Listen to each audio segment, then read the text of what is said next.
Welcome to this important day in the history of the nation's first public university, the University of North Carolina at Chapel Hill.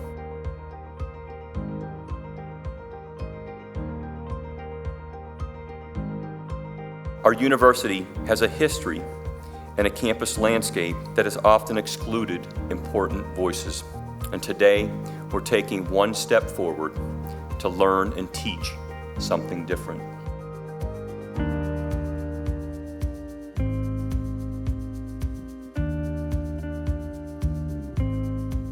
We choose to name buildings the way we do because those are people our university admires.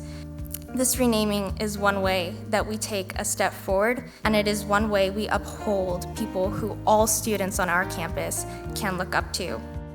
Henry Owl was the first American Indian and the first person of color to enroll at our university. Hortense McClinton was the first African American on the faculty at Carolina. She regularly taught courses on casework, human development, family therapy, and institutional racism. I'm glad I had the opportunity to work here. I hope we will continue to do good things. I thank you so much. I just never expected this, ever.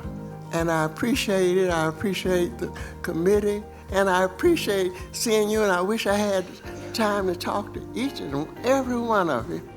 We are grateful for this honor by the University of North Carolina. It is a high and conspicuous honor to have a building carrying your name. The significance of today goes far beyond any one name. The aim to create and support a more diverse and inclusive campus.